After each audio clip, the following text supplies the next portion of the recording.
Hi again, everybody. Brett Ridge, Dave Creighton Jr. here with you with another Hawkeye Huddle Extra powered by Iowa Telecom. Of course, you can join us each week on the radio, AM 940 out of Des Moines or around the world on thehawkeyehuddle.com from 5 to 6 on Tuesdays for the Hawkeye Huddle.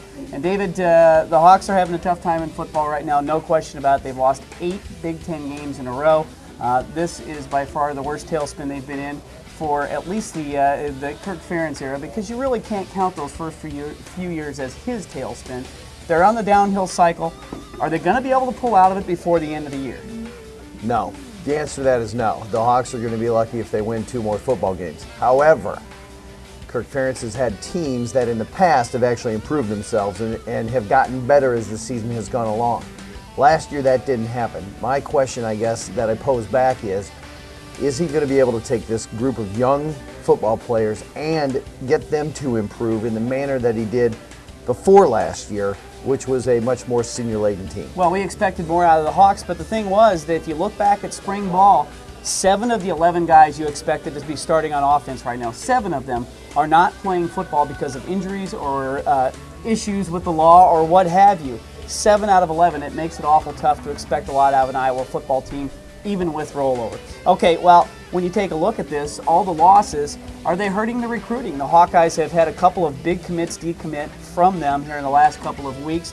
Is it more important that the Hawks are losing these games, or do you think all the negativity around the country, on the internet, on the radio shows, even like ours, if all that negativity is playing more into the recruits being apprehensive about Iowa, or is it the wins and losses? Well, if the recruits are listening to our show, I don't think it's going to hurt them at all. However, I don't think that is probably the case. So my point would be to some degree that it does. However, Kirk Ferentz and his staff have got a very impressive resume and program that they are able to go out there and sell. The University of Iowa hasn't changed. It's still a quality education. It's still a great Big Ten atmosphere to play in, to go to school in.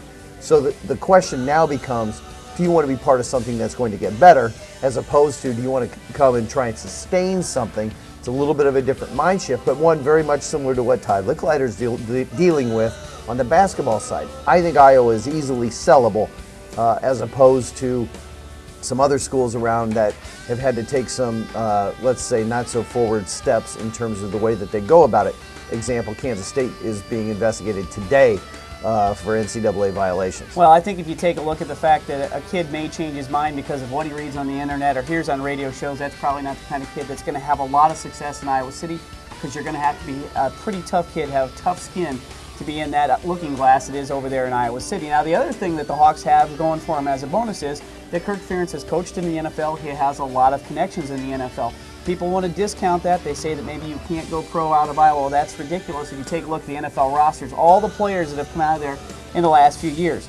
Speaking of one of those, Liddell Betts, he's been starting for Washington off and on, at least platooning with Clinton Portis over the last couple of years. He played on a couple of very bad Iowa football teams and made it.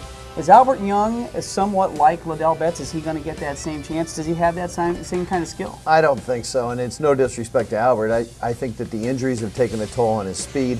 I don't believe that he has the size, nor has he shown the capacity to break long runs. Liddell Betts could at least break a run for 30 or 40 yards. He could make some moves, make some guys miss. I don't see Albert having that opportunity and that skill set. He may get a look in the NFL, but I don't think there's any way he's going to end up being on a team. Well, Kirk was asked about that today, kind of on the side, and sort of gave the, well, I think he's got a shot type answer.